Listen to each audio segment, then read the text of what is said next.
Okay, so we have the water represents the electrical energy. Guys, okay, and the electrons are represented by you students. So what would the wires be then? What would the wires be? What would the wires be? Donovan. The path the students take. Very good. So the wires would be the path that you guys walk. So team 1 didn't walk over on team 2's side, and vice versa, when you guys were doing that activity. So very good. The wires would be the path that you guys are walking. Very good. Could it be possible that, like, I understand that is correct, but would it also be the same as if, like, the water was the energy, the cups could be the electrons because it's holding the energy, it's transporting it, and then couldn't we do that? Nope, so you're close. So, the electrons are what transport the energy. Yeah. We're about to get into what the cups are actually. And the path that you're walking is what the wires would be. Okay. So, very good question, Charlotte. So, let's roll into then what the cups would be. Okay? So, our two basic components of electricity are going to be voltage and current. I can tell you right now, these are the two factors when we're talking about electrical power, is voltage and current. So the voltage is the energy per electron. So, as Charlotte just asked, what about the cup? So the voltage would be the size of that cup. Okay? What happened when I gave the one team a bigger cup? They got more energy. Yeah, they won. They got more energy quicker. Okay? So that would be the voltage. So when you were asking about that, like what would the cup be? It's not the student, because the student is the electron. The cup is the amount of volts that they're carrying. Okay. Okay? So, just like you can imagine here, which one do you think is going to have more power? Bigger. Bigger. So this would be that cup. So is the voltage kind of, The voltage would be the energy per electron. yeah. So think of it But as... it's like what makes it go, maybe? No. What makes it go is electromagnetism. But as it's going, the amount of energy it's carrying as it goes, Okay. that would be the voltage. Okay? And then the current, okay, is how many electrons per second. So in one of those races, I watched when you guys both had the same amount of cups. One team had like 4 people walk down at once and all pour their water in, and they won. It was team 2. Whereas team 1 had like one person going, drop water, the next person go, drop water, next person. Whereas one team had all of them go down at once. Okay? So that would be the electrons per second. That's represented by you guys moving. Fist to 5, how well does this make sense thus far? Okay? Alright, excellent. Does everyone have these notes? Okay? So, we just talked about what the voltage and what the current was. So, if we were to graph your guys' race, that third race where I gave team 1 the bigger cup, it would look like this. So if 20 joules of energy, which is our y-axis, 20 joules of energy, was filling the beaker, okay? Team 2, which had the smaller cups, would have had to go, it would have had to bring 10 cups of water, to get to the end, to get that filled up. Whereas team 1, who I gave the bigger cups, it would have only taken them 4 cups of water. So it was double the amount of teacher. Yep. It's actually more than double. What? Quadruple.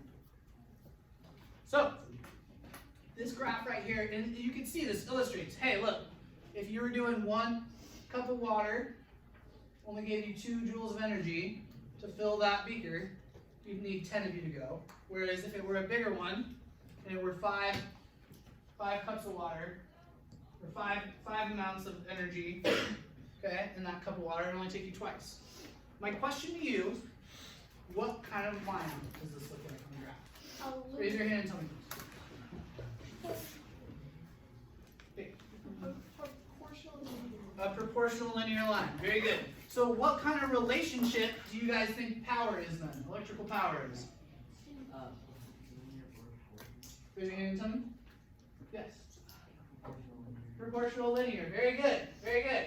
So if you guys, on that right-hand side at the top of this page, I would draw this. draw one line, the steeper line. You don't have to have all the cups there, but draw like a bigger cup for the steeper line. Because that tells you that, hey, this cup is carrying more water or more energy with it to get to the end. Or more electricity, electrical energy to be precise.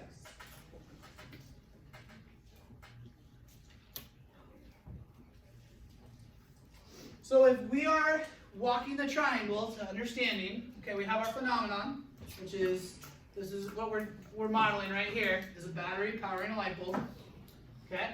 We did a little activity where we modeled it with something different, that race that you guys just did, and then we've just looked at a graph. So we understand what power looks like on a graph. Easy to think. If I double the amount of voltage, okay, if I go from that small cup to big cup, what does it do to the amount of energy that I have? Very good, Charlotte, it doubles.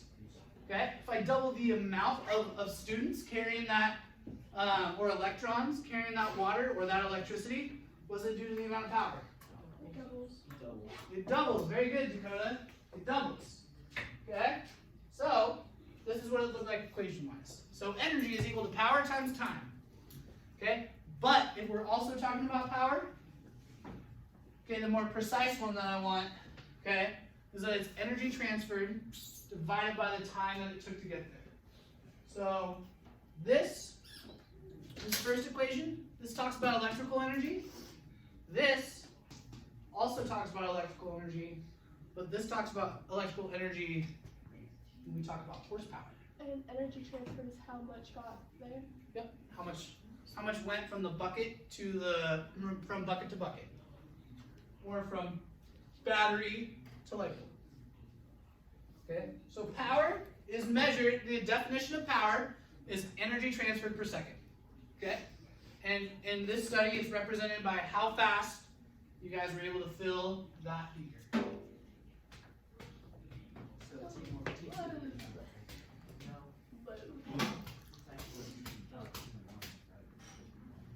It was 2 to 1.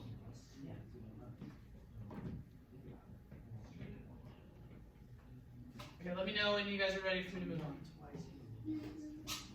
Okay.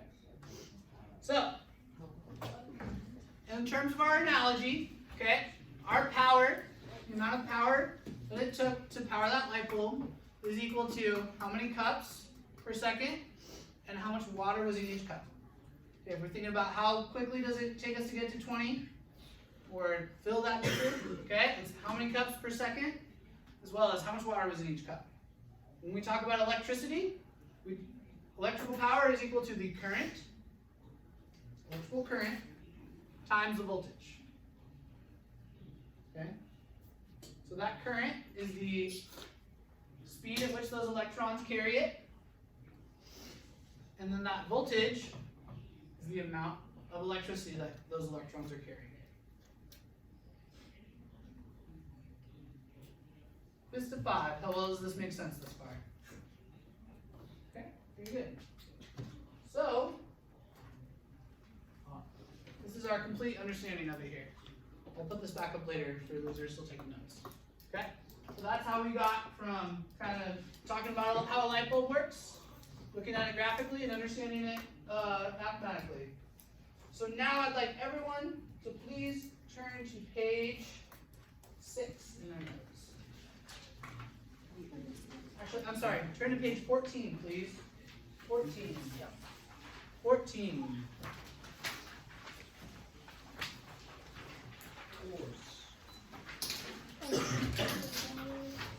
Alright, so on page 14, we are going to now talk about how a motor works.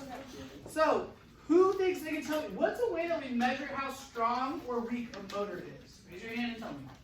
How we tell how strong or weak a motor is? Miles. Horsepower. Horsepower, very good. So today, you guys are going to figure out how much horsepower you guys create yourselves. No, we have to run up and down the stairs. So we are No. going to... Oh my god. Guys, let me get through this. Okay, so first, okay, we have to figure out how much mass we're carrying with us in order to make a horsepower. Because different horses are different sizes, right? Yeah. I mean, we got My Little Pony, and then we have like big Clydesdales. Spirit, exactly. Okay, so if you do not want to disclose your weight for this, you do not have to. You can pick any random weight between 125 and 300 pounds, because that's the average American dog. Okay, so if you do not want to put your weight in, you do not have to. If putting your weight down or of picking up a weight is something that concerns you, come and see me. But for this activity, you can just put a random weight down, okay? And then you are going to convert that weight in pounds into kilograms, which is multiplying it by 0.45. Then you guys are going to go out to the hallway here. You guys are going to time yourself walking up both flights of stairs. Then you're going to time yourself running up both flights of stairs. I do not care if you skip steps. However you make it to the top fastest is how you do it. Okay?